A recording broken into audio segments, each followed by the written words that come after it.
All right. Good evening, everyone, and welcome to our fall 2025 trombone choir / ensemble concert. My name is Oscar Diaz, and I'm one of the trombone professors here at the university. And along with Dr. Juan Saldivar Jr., we are leading the charge with these trombone players up here. So if you look at your programs, I know that they're on the phone. You can look, there's a lot of different types of pieces. When our program works, I like to think about what's going to benefit the students, either technique-wise, playing-wise, just learning different types of literature. And that first piece was called Esprit de Corps, and that was dedicated to the Marines. It was written by Robert Jager, and it was dedicated to the Marines, and I know they just had a 250th anniversary, so it kind of fits great that we played this for y'all, and it's kind of the premiere, and I know it was premiered by Dr. Paul Hageman. He wrote or arranged 3 of these band pieces that are, I think, really, really good teaching tools for the students. So now we're going to feature 3 different octets. The first octet you're going to hear is the gold octet, and they're going to be playing full tilt. And I'm going to read a little bit of kind of what this piece is about, just so you, because everything has some sort of a theme of what the composers have written. So this one is basically, it was written by Anthony DeLorenzo, and it has this John Williams movie soundtrack kind of feel to it. And it has all the different ranges on the instruments. You hear the highs and the lows, and it's a challenging octet, but it's a very good octet. It's fun to listen to, and they're doing a fantastic job. And this group is coached by Dr. Juan Saldivar Jr., which you'll see later this evening, right?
All right, that was our gold octet.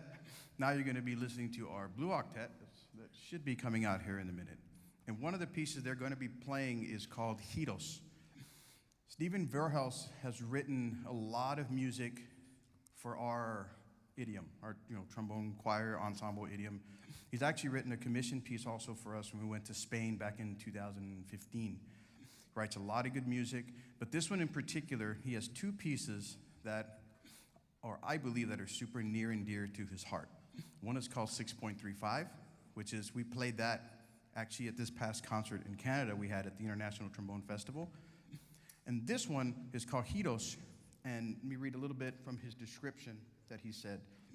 So, on the 1st of June 2007, the Rotterdam trombone class lost one of their friends. Hironori Suzuki passed away at the age of 28 in Hiroshima, Japan, suddenly from asthma complications.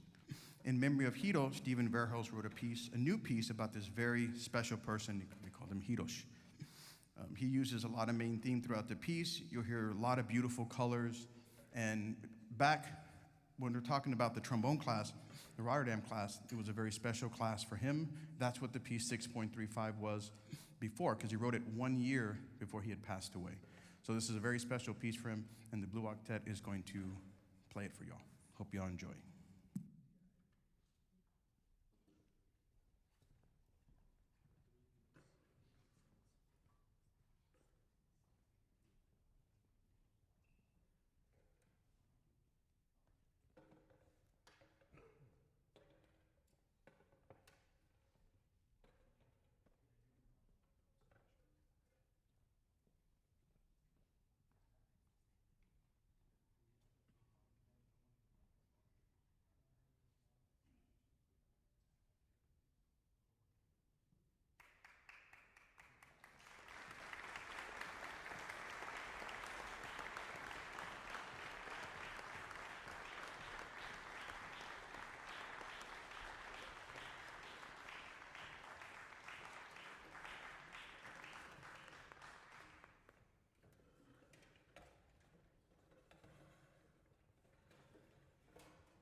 All right, so continuing with our last octet before we move on to some of the other ensembles. This next octet, called the South Texas Trombone Sound, it's our top octet here. Typically, throughout every semester, I have the students audition, and they get placed in octets, is how I do that. And the cool thing about every year is that every year I get to program more difficult pieces of music for the students. And they're working harder, they're coming a little bit more prepared every year, and so I have such a great bunch of students. So I know parents in the audience, thank you so much for trusting them with us. They're doing a great job. But this next piece, they're going to be playing two pieces, challenge them a little bit more. First piece is called In the Gentle Presence by Daniel Iskar, and it was written for his grandmother, a sentimental, slow piece. And the next one after that is, I can't remember what they're playing. I always forget, I coach them. White Sands, there it is. There's so many pieces by Ricardo Moya, and he's a fantastic trombone player, but he started to write compositions and all these different types of pieces for either band, solos, duets, ensembles, and he's a fantastic trombone player, and he's a fantastic composer, so give it up for the South Texas guys.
Hello, everybody. My name is Dr. Juan Saldivar Jr. I'm adjunct professor here, and I run the second trombone choir in this whole set. Up next is Passacaglia for 10 trombones. It is a semi-modern piece on an old style, 17th century style by composer Alan Chase, who used to be a former principal player of the Detroit Symphony. But you're gonna see a lot of small solos taking place. Specifically, the one that you hear the most will be Mariano. Mariano? There you go, that's him right there. So I hope you enjoy Passacaglia for 10 trombones.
All right, so we're moving ahead here. So you notice we have, now we had different ensembles, now we have a smaller ensemble. This is a little bit larger than the 8. This is 16. This is the group with also one of the octets that I usually record things, submit for competition. So for this group, some of them were in the recording from last year, which they had won the Emory Remington Trombone Choir competition, and we had the fortune to play at the International Trombone Festival featured concert in London, Ontario, Canada. And it was a great honor for them. The house was packed. They had a great performance, and I was super proud of them. But now we don't get to compete for another 4 years. We're banned until for 4 years. So that also gives me a lot more freedom to program a lot different music, not just specifically, because typically they give you, pieces of music to perform. So we kind of changed it up. So this group is going to be performing 2 different pieces. The first one is called Gothic Nocturne. It's a very, very cool piece. We played it, when did we play it? We played it when we went to the Midwest concert, or Midwest Band and Orchestra Clinic back in 2021, right after COVID, right? And the only recording that I know of other than ours was UT Trombone Choir. And it was actually written for them, a gentleman by the name of Jack Wilds. I went to school with him at UT. We were in the trombone choir together. Now he teaches theory and composition at Texas State University in San Marcos. And I'm going to read to you some program notes so you get an idea of this piece, because there's going to be some interesting sounds that come out of this piece. So Gothic Nocturne is loosely programmatic work based on the Edgar Allan Poe short story, The Masque of the Red Death. As Poe relates, Prince Prospero's kingdom is being ravaged by a plague called the Red Death. Its victims die shortly after contracting the disease, and the death toll has been devastating. Prospero resolves to avoid death by locking himself in a fortified abbey with 1,000 other nobles. He throws an absurdly decadent masquerade ball because, quote, the external world would take care of itself. In the meantime, it is folly to grieve or to think, end quote. In the midst of the revelry, the Red Death appears as the costume guest, and everyone within the walls succumbs to the illness. Then, quote, and darkness and decay, and the Red Death held illimitable dominion over all, end quote. Pretty happy stuff, right? So, yeah. And then after that, we're going to end with something a little bit way different called orbicularis oris. If you know what that is basically our muscles here that form the embouchure to form the aperture to play our instruments. And he writes this. This is a composer by the name of John Danziger, and he's actually a student at Michigan State. He's majoring in composition and music education. Orbicularis oris is a bold and exhilarating exploration of the human facial muscle of the same name, known for its role of shaping the lips and articulating its wide range of expression. You're going to hear a lot and you understand what I'm talking about, why he calls it that, because we need very strong muscles to actually produce a really either loud tone or a very soft tone. So you're going to hear a lot of that kind of stuff. So hope you enjoy these 2 pieces back to back, 2 completely different pieces.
All right.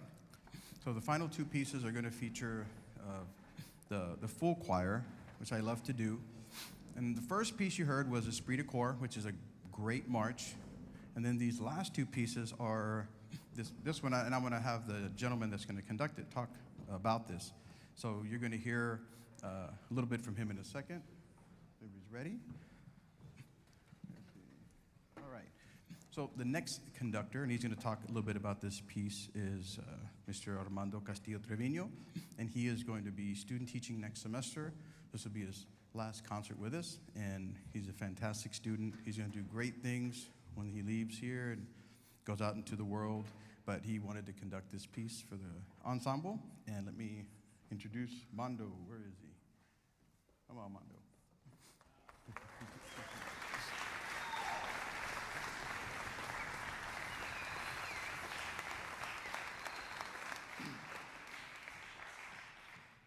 So the next piece on the program is called On a Hymn Song of Philip Bliss, and this was written for band by David Holsinger after a hymn called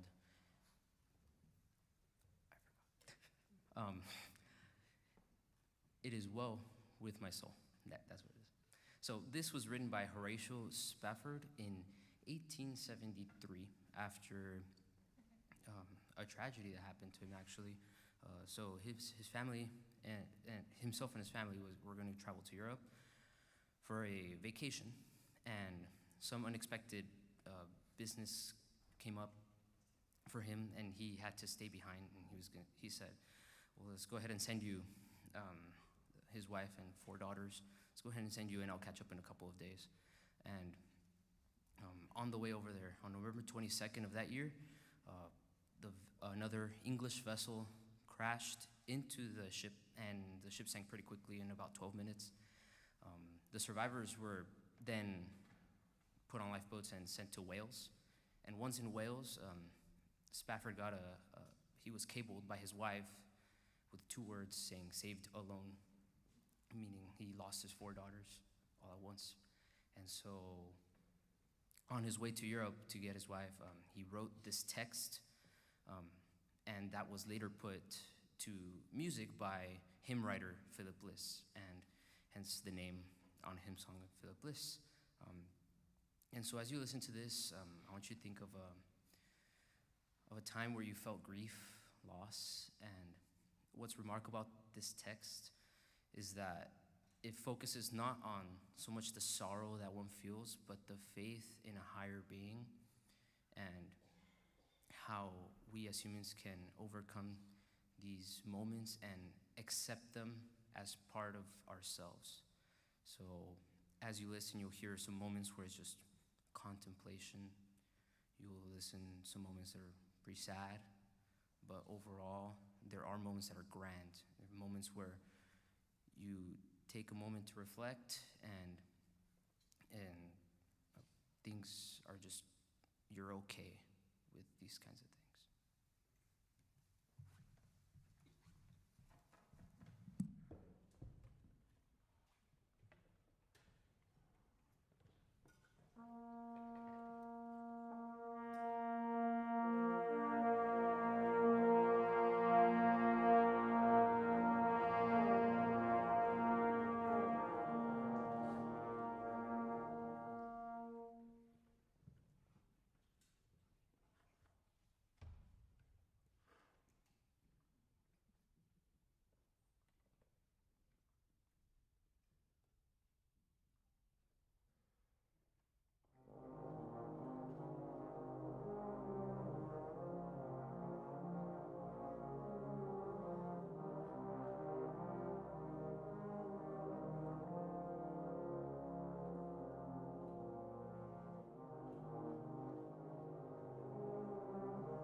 now basically going to the last piece of the concert.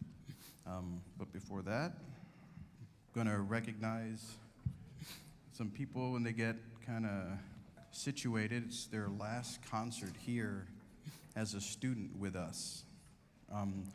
First one, let's see, where's Jacob? Jacob, say hi.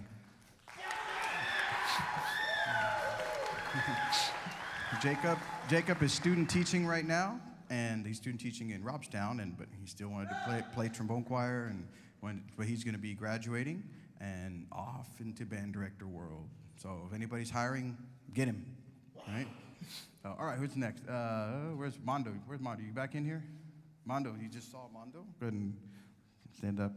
So Mondo, he's going to be student teaching next semester. No?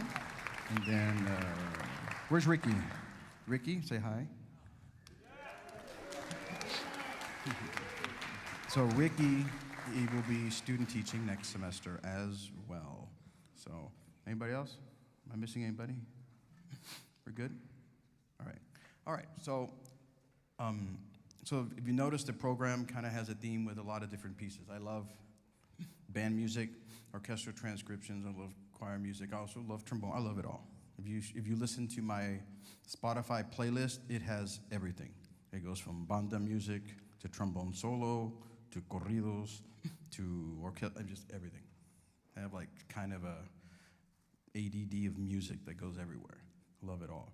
But to program some of the things to really get the students motivated to practice some different types of techniques of the horn. Also to showcase the trombone as just not the people that sit in the band. And, sometimes our parts are okay and sometimes they're not. This in trombone choir, when we have these band transcriptions or something, everybody has something to play. And I'm very fortunate to have an in-house or almost in-house staff arranger. He's sitting up in the balcony, Dr. Paul Hageman. He writes, he arranges all this music. I give him ideas. What do you want to write now? He just retired a couple years ago. So I give him these band pieces, and I'm going to try to stump him with some really crazy ones. But they are difficult, but they're literally from the actual piece, from the band piece into the score for them to play. So some of them will be playing flute part. Have you noticed the way I have them kind of set up? They're kind of set up kind of like a band, because there's too many of them for one. But this way, they're kind of, a lot of the woodwind parts are going to happen sometimes in the front. You'll see it around. So, but also I wanted to recognize a gentleman you saw, Dr. Juan Saldivar Jr. He's back there somewhere. But without him, I can't do any of this. He is one of the most kindest, caring individuals I have ever met, and he continues to stay that way. He was a student back here. There you are. There you are.